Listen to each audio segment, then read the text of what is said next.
ये तस्वीरें संविधान भवन की है, उस संविधान भवन की जिसे कभी सेंट्रल हॉल के नाम से जाना जाता था। मंच पर महामहिम मौजूद है, पीएम मोदी और साथ में हैं विपक्ष के नेता राहुल गांधी। मौका है संविधान दिवस का और इस मौके पर जो हुआ, देश के हर सनातनी का सीना गर्व से चौड़ा हो गया। जी हाँ, जिस संस्कृत को देव भाषा कहा जाता है, भारत की सबसे पुरातन भाषा कहा जाता है, अब भारत का संविधान उस भाषा में होगा और इसका अनावरण खुद राष्ट्रपति महोदया ने संविधान दिवस के मौके पर किया। माननीय राष्ट्रपति जी, आपसे सादर अनुरोध है कि संस्कृत में भारत के संविधान का विमोचन कर इस ऐतिहासिक क्षण को इतिहास में स्वर्ण अक्षरों से सदा के लिए अंकित करने की कृपा करें। संविधान के अंगीकार होने की 75वीं वर्षगांठ पर अब संस्कृत में भी उपलब्ध भारत का संविधान। इस संविधान की प्रति सबके हाथ में है। जगह जगह संविधान लहराने वाले विपक्ष के नेता राहुल गांधी के हाथ में भी। सरकार के हर कदम पर सवाल उठाने वाला विपक्ष सरकार के इस कदम पर क्यों मौन रह गया, आप समझ ही गए होंगे।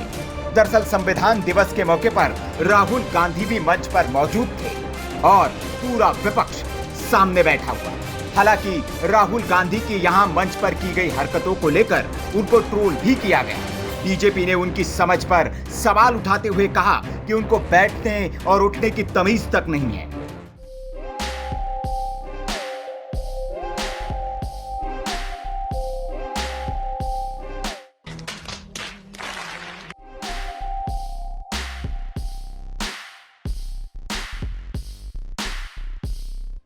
खैर, ये बात तो सियासत की हुई, लेकिन संविधान दिवस पर जो फैसला हुआ उसने सनातनियों, संस्कृत भाषा के विद्वानों को एक नया तोहफा दे दिया। राष्ट्रपति द्रौपदी मुर्मू ने 26 नवंबर 2024 को संविधान दिवस के मौके पर मैथिली और संस्कृत भाषा में अनुवादित भारतीय संविधान की प्रतियां जारी की। इस कार्यक्रम में प्रधानमंत्री नरेंद्र मोदी, राहुल गांधी समेत कई गणमान्य व्यक्ति उपस्थित थे।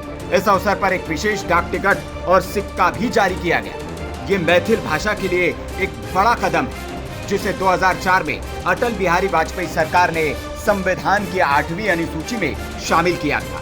यह कार्यक्रम संविधान के निर्माण के 75 वर्ष पूरे होने के उपलक्ष्य में आयोजित किया गया था। इस ऐतिहासिक क्षण के साक्षी प्रधानमंत्री मोदी, विपक्ष के नेता राहुल गांधी, लोकसभा और राज्यसभा के अध्यक्ष और उपाध्यक्ष बने। दरअसल मैथिल भाषा में संविधान का अनुवाद एक महत्वपूर्ण उपलब्धि इसलिए है क्योंकि ये भाषा 2004 में तत्कालीन प्रधानमंत्री अटल बिहारी वाजपेयी की सरकार की ओर से इसको संविधान की 8वीं अनुसूची में शामिल किया गया था। इससे मैथिली को आधिकारिक भाषा का दर्जा तो मिला ही, अब मैथिल भाषा में देश को एक संविधान भी मिला है। देश की दो प्राचीन भाषाओं मैथिली और संस्कृत में अब संविधान की प्रतियां उपलब्ध होगी।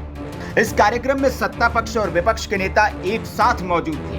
प्रधानमंत्री मोदी, राहुल गांधी, खड़गे समेत कई नेता मंच पर मौजूद थे, तो वहीं सामने पक्ष और विपक्ष दोनों दलों के सांसद बैठे हुए थे, क्योंकि संविधान दिवस के मौके पर संसद के दोनों सदनों का संयुक्त सत्र बुलाया गया था। राष्ट्रपति ने सभी सदस्यों को यहां संविधान की प्रस्तावना का पाठ भी करवाया।